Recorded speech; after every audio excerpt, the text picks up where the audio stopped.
ফিতরা সম্পর্কে আব্দুল্লাহ বিন ওমর রাদিয়াল্লাহু তাআলা আনহু, আব্দুল্লাহ বিন আব্বাস, আবু সাঈদ খুদরি, বেশ কিছু আরও মেলা সাহাবায়ে কেরাম থেকে বিভিন্ন হাদিসে ফিতরার কথা রয়েছে। দু একটি করে হাদিস শোনাই।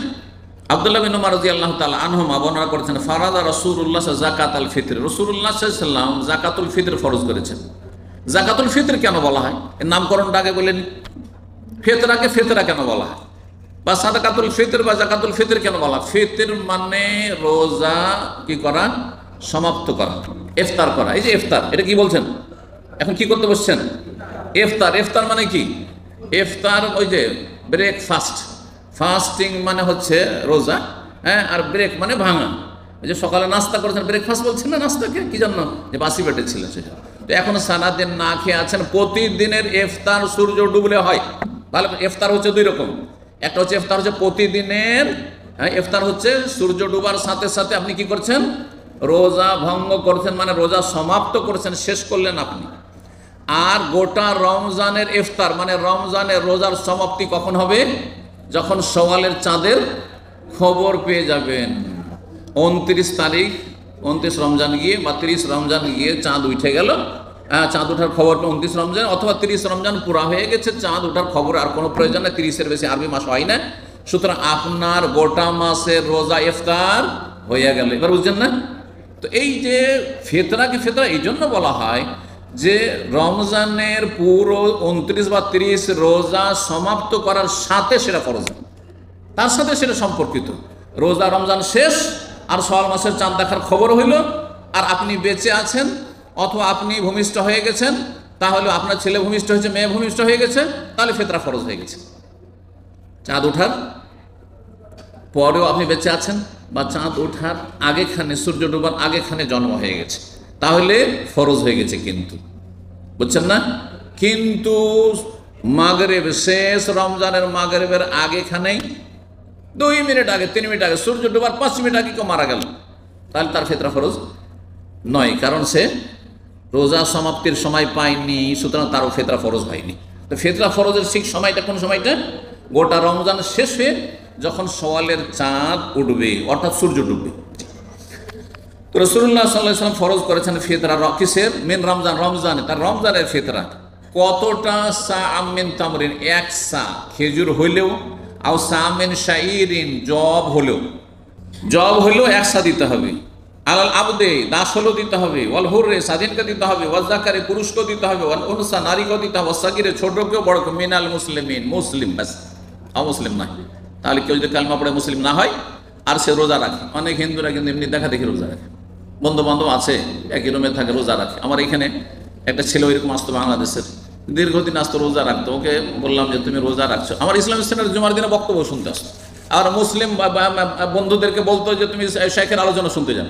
সুবহানাল্লাহ, আল্লাহকে দীর্ঘদিন হেদায়েত করেন, তারপরে আর খোঁজ খবর নাই হেদায়েত হলো কিনা। কিন্তু শেষে ওকে দাওয়াত দিয়েছিলাম যে দেখো, জাহান্নাম থেকে বাঁচার জন্য প্রথম কি চাবি হচ্ছে কি? লা ইলাহা ইল্লাল্লাহ, আশহাদু আল্লা ইলাহা ইল্লাল্লাহ ওয়া আশহাদু আন্না মুহাম্মাদার রাসূলুল্লাহ পড়তে হবে, আর তারপরে 5 ওয়াক্ত নামাজ পড়তে হবে আর রোজা রাখতে হবে। তাহলে এই রোজা আর নামাজ আর হজ আর যাকাত আর উমরা কাজে আসবে। নাহলে ভাই তুমি কষ্ট করে যে রোজা রাখছো, এটা কিন্তু কাজে আসবে না। আল্লাহর রাস্তায় তুমি জাহান্নাম থেকে বাঁচার চেষ্টা করো। আল্লাহ তৌফিক দান করুন। যদি হেদায়েত হয়ে থাকে তো আলহামদুলিল্লাহ, জানি না খবর তার। আর যদি হেদায়েত না হয়ে বেঁচে থাকে তো আল্লাহ যেন হেদায়েত নসিব করেন। তার মধ্যে কিছু ভালো গুণ আছে, ভালো গুণ আছে যে মুসলিমদেরকে ভালো কাজে উৎসাহিত করতো, নিজেও রোজা রাখতো, কিন্তু ইসলামের মৌলিক ফাউন্ডেশন বুঝতো না যে কোনটা আগে কোনটা পরে। বুখারী মুসলিমের হাদিস ছিল।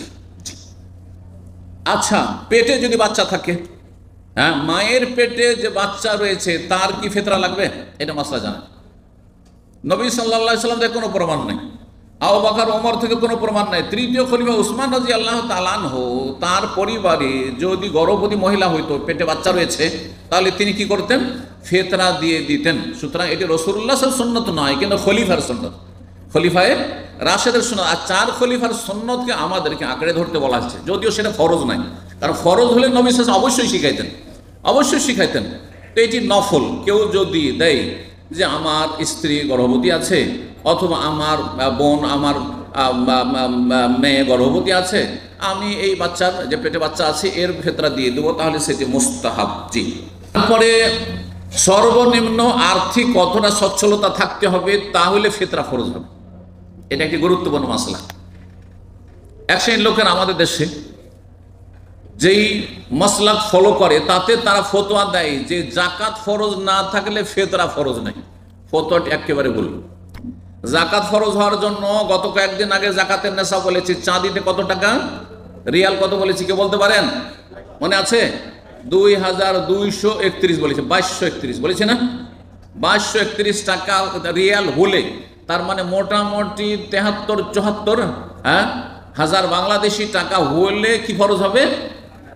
জাকাত ফরজ হবে। কিন্তু ফিতরার জন্য আপনার কাছে থাকতে হবে 2200 রিয়াল, তাহলে ফিতরা ফরজ হবে না? মোটেই না।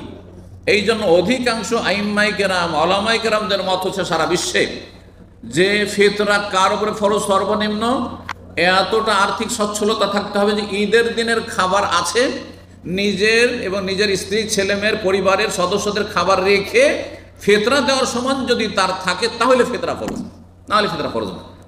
অর্থাৎ কারো কাছে ধরেন একদিনের শুধু খাবার আছে, এত নিহাত গরিব যে শুধু ঈদের দিনের খাবারের ব্যবস্থা আছে, তাই ঈদের দিনে তার 5 কিলো চাউল লাগবে, বা 5 কিলো কিছু লাগবে, খাবার দাবার খাদ্যদ্রব্য লাগবে, গম লাগবে, আটা লাগবে, তার 5 কিলো আছে বা 3 কিলো আছে, তাহলে আর ফিতরা ফরজ নাই। কিন্তু ঈদের দিন খেয়ে দিয়ে তারপরে ফিতরা দেওয়ার মতো তার কাছে আছে, একসাথে 3 কেজি চাউল দিতে পারবে নিজের মাথা প্রতি, তারপরে স্ত্রীরও হয়তো দিতে পারবে, যতটা দিতে পারবে ততটা ফরজ। বোঝা গেছে না? এবং এটি যদি অভিভাবক সবার পক্ষ থেকে দিয়ে দেয়, সবার পক্ষ থেকে আদায় হয়ে যায়, এমনকি যে কোনো ব্যক্তি আপনার ফিতরা আমি দিয়ে দিই, আমার ফিতরা অন্য কেউ দিয়ে দেয়, কোনো মুসলিম দিয়ে দেয়, হয়ে যাবে আদায়।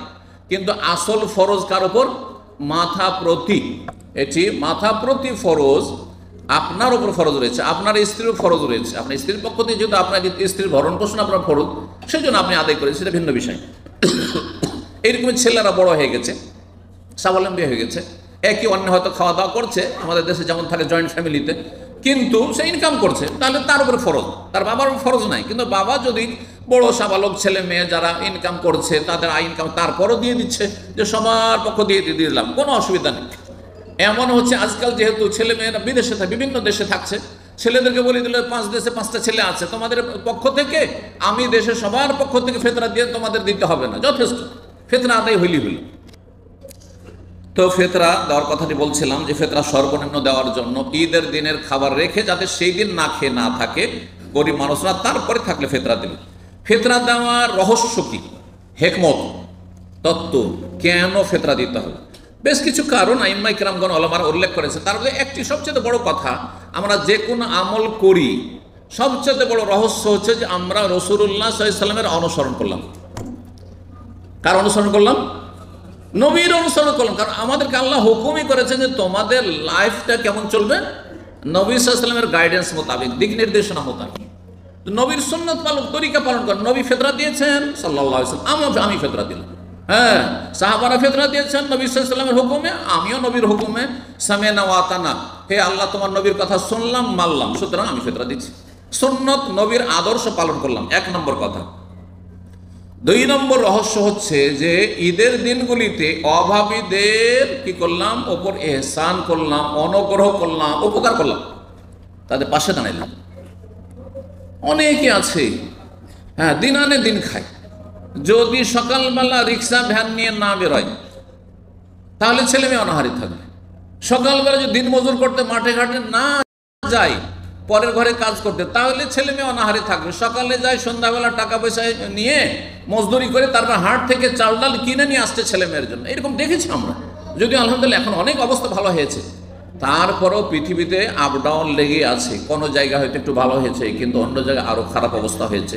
আল্লাহ মুসলিম বিশ্বের অবস্থা যেন ভালো করেন এবং তাদের দারিদ্রের মোচনের তৌফিক দান করেন, দিনের দিকে তাদেরকে ফিরে আসার তৌফিক দান করেন, বালা মুসিবত থেকে আল্লাহ হেফাজতে রাখেন। তো বলছিলাম যে এতে গরিবের উপকার করা রয়েছে এবং গরিব মানুষরা, বিশেষ করে যারা যদি কাজ করতে পারে না আর বাড়িতে কিছু নেই, তাহলে ঈদের দিন ভিক্ষার ঝোলা নিয়ে বেরিয়ে যেতে হবে। যারা ভিক্ষা করে খায় তাদের কি করতে হবে, ঈদের দিনও রাস্তাঘাটে বাড়িতে ভিক্ষা করতে চলে যেত না। ঈদের দিন তোমাদের ভিক্ষা করতে দেবো না, ঈদের দিন তোমাদের রিক্সা চালাতে দেবো না, ঈদের দিন তোমাদের জন্মজুরি করতে দেবো না, ঈদের দিনগুলি 2-4টা দিন ছেলে মেয়ে নিয়ে আমরা খুশি করছি, তোমরা খুশি করো, এই জন্য ফিতরা দাও। এটা হচ্ছে দ্বিতীয় রহস্য।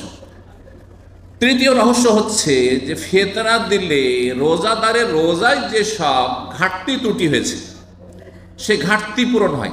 কি হয়? ঘাটতি পূরণ হয়। রোজাতে ত্রুটি হয় না, রোজা কিছু কারণে নষ্টই হয়ে যায়, তার জন্য কাজা করতে হবে, কিন্তু রোজা নষ্ট হয়নি, রোজা দুর্বল হয়েছে। তো এই দুর্বলতা থেকে মুক্তি লাভ করা, দুর্বলতাকে কেটে ওঠা, রোজার কমজোরি দূর করা, এর জন্য ফিতরা দেওয়া। শুধুমাত্র 3 কেজি চাউল দিলেন, গোটা রমজানের রোজাগুলিতে বিভিন্ন রকমের যে রোজার দুর্বলতা হয়েছে সেই দুর্বলতা সেরে যাবে। সুবহানাল্লাহ। মাত্র 3 কেজি, 1 সা চাউল দিয়ে, 1 সা খাদ্যদ্রব্য দিয়ে আপনার দুর্বলতা সেরে গেল। নবী সাল্লাল্লাহু আলাইহি ওয়াসাল্লামের কথা। দুর্বলতা যেমন রোজা অবস্থায় কোনো সময় মিথ্যা কথা বলে দিয়েছেন, রোজা অবস্থায় কারোর সাথে একটু ঝগড়া করে নিয়েছেন, হ্যাঁ মেজাজ গরম করে নিয়েছেন, রোজা অবস্থায় আপনি হয়তো কোনো প্রতারণা করেছেন, রোজা অবস্থায় অসার কথাবার্তা হয়েছে, রোজা অবস্থায় হই হুল্লোড় হয়েছে, হইচই করে। অনেকে আছেন মানে কথা বলার আদব কায়দা নেই, তর্ক করা পছন্দ করে, লেগে যায়। বিভিন্ন রকমের যেসব অমার্জিত কাজ, একজন মুসলিমের চরিত্র পরিপন্থী যেসব কাজ, সেগুলি কিছু হয়ে গেছে রোজা অবস্থায়, সেগুলি দূর হবে। অসার কথা অথবা কোনো গুনাহ হয়ে গেছে, যেগুলো তো রোজা তো ভঙ্গ হয় না কিন্তু কমজোর হয়ে যায়। আর একটি রহস্য হচ্ছে এর মাধ্যমে আল্লাহর শুকরিয়া আদায় করা। ফিতরার মাধ্যমে আল্লাহর শুকরিয়া আদায় করেছেন, আল্লাহ গো যে তুমি আমাকে এই 30টা রমজানের রোজা রাখার তৌফিক দিলে, বা 29টা পুরা রমজান রোজা রাখার তৌফিক দিলে, তোমার শুকরানা স্বরূপ আর্থিক আমি কিছু নজরানা পেশ করছি তোমার সন্তুষ্টির জন্য, সেটা হচ্ছে ফিতরা। আল্লাহ শুকরিয়া, পয়সা খরচ করে শুকরিয়া, জি ফিতরা দিয়ে শুকরিয়া। এই মর্মে ইবনে আব্বাস রাদিয়াল্লাহু তাআলা আনহু বলছেন, ফারাদা রাসূল যাকাতাল ফিতরে, রাসূলুল্লাহ সাল্লাল্লাহু আলাইহি ওয়াসাল্লাম ফিতরা ফরজ করেছেন। কিসের জন্য? তোহরাতাল লিসাইম, রোজাদারকে পাক পবিত্র করার জন্য, মিনাল লাগওয়ি, অসার অবাঞ্ছিত কথা থেকে, অরাফাস যৌনাচার, স্ত্রীর সাথে বেশি রসিকতা হয়ে গেছে, আমোদ ফুর্তি হয়ে গেছে, বা এই চোখ বেগানা মহিলার দিকে গেছে, হ্যাঁ রাস্তাঘাটে, তো এইসব দুর্বলতা হয়েছে রোজা অবস্থা, এগুলো থেকে মুক্ত করার জন্য। ওয়াতুমাতাল লিল মাসাকিন, মিসকিনদের খাদ্যের ব্যবস্থা করার জন্য। ফামান আদ্দাহ কাবলা সালাহ, সুতরাং যেই ব্যক্তি কি বলছে ফিতরা দেবে ঈদের নামাজের আগে, ফাহিয়া যাকাতুল মাকবুলা, সেটা আল্লাহর কাছে মকবুল হবে, কবুল হবে। ওমান আদ্দাহ বাদা সালাহ, কেউ যদি ঈদের পরে ফিতরা দেয়, ফাহিয়া সাদাকাতু মিনা সাদাকাত, তাহলে সেটি সাধারণ সাদকা হবে, দান সাদকা হয়ে যাবে, ফিতরা আদায় হবে না। তাহলে এখান থেকে আরেকটি মাসলা কি বুঝলেন, যে ঈদে যাওয়ার আগেই ফিতরা আদায় হইতে হবে। আপনার ঈদ একদিন আগে, আপনারা প্রবাসী, বাংলাদেশের ঈদের দিনে ফিতরা দিলে আপনার ফিতরা হবে না। আপনি এখন থেকে টেলিফোন করেন আর বলে দেন যে ঈদের 1 দিন 2 দিন আগে, অথবা ঈদের চাঁদ যেমনই এখানে উঠবে আরো 1 দিন বাকি আছে ওইখানে রোজা, তখন বলে দেন যে আমার ফিতরাটা তোমরা, আমাদের সকালবেলা ঈদ হয়ে যায় ফজরে কিন্তু, হ্যাঁ সুতরাং তার আগেই তোমরা এই রাত্রে অথবা দিনেই আগের দিনে আমাদের ফিতরাটা দিয়ে দাও। ফিতরা কোথায় দিবেন? যেখানে বেশি প্রয়োজন। আমরা দেখছি আরব দেশে সচ্ছল লোক বেশি, আর যদি অভাবী থাকো তো অভাবী চিনি না, অনেক সময় ঠকে যাব, অভাবে বলে দিচ্ছি, আসলে ও হচ্ছে ধোঁকাবাজ, পোতার, হ্যাঁ ভিক্ষা করা ব্যবসা তার। সুতরাং আমরা নিজের এলাকায় দিলে, নিজের গ্রামে দিলে চিনি যে কার কত অভাব আছে, আর তাদের অভাবও বেশি রয়েছে। সুতরাং নিজ এলাকায় পরিচিত ধার্মিক নামাজি ভালো মানুষ, গরিব মানুষ যারা তাদেরকে ফিতরা দেবেন। ফিতরা মাদ্রাসায় নয়, মসজিদে নয়, কোনো ইসলামিক প্রতিষ্ঠানে নয়, ফিতরা দেবেন গরিব মিসকিনকে। নবী কি বলেছেন? তোমাতাল লিল মাসাকিন, মিসকিনদের জন্য খাদ্যের ব্যবস্থা করা, যারা অভাবী দরিদ্র তাদের খাবারের ব্যবস্থা করবেন। ফিতরা কি দিয়ে দিতে হবে? খাদ্যদ্রব্য দিতে। কোনো হাদিসে টাকা পয়সার কথা নেই, সুতরাং টাকা দিয়ে ফিতরা। এবারে বাইতুল মোকাররম 130 ধার্য করলো তো 200 করলো, গতবারে এত ছিল, এই ঝামেলা ইসলামে রাখেননি রাসূলুল্লাহ। 1400 বছর আগে চূড়ান্ত ফয়সালা করে দিয়ে গেছেন, 1 সা দিতে হবে, সায়ের একটা কাঠা, মদিনার কাঠা, সেই কাঠার মাপে কিয়ামত পর্যন্ত দিতে থাকবে যেখানে থাকো না কেন। সুতরাং টাকা দিয়ে ফিতরা দেবেন না। শাইখ ইবনে উসাইমিন রাহিমাহুল্লাহ, অধিকাংশ আইম্মায়ে কেরামগণ উম্মতে মুসলিমা তারা বলছেন টাকা দিয়ে ফিতরা দিলে ফিতরা আদায় হবে না। অল্প কিছু আলেমদের মত রয়েছে যে টাকা দিলে হয়ে যাবে, কিন্তু সন্দেহ কেন থাকবেন ভাই? ইবাদত করবেন তো সন্দেহ কেন থাকবেন? আপনার উজু সন্দেহ হচ্ছে, উজু আছে কি নাই, নামাজ পড়বেন না আবার উজু করবেন, তাহলে সন্দেহপূর্ণ কেন ইবাদত করবেন আপনি? যখন আপনার ইবাদতের বিষয় সন্দেহ থেকে মুক্ত হয়ে আপনি কি করেন? ফিতরা দেন, আর তা খাদ্যদ্রব্য দিয়ে দেবেন। আল্লাহ যেন তৌফিক দান করেন।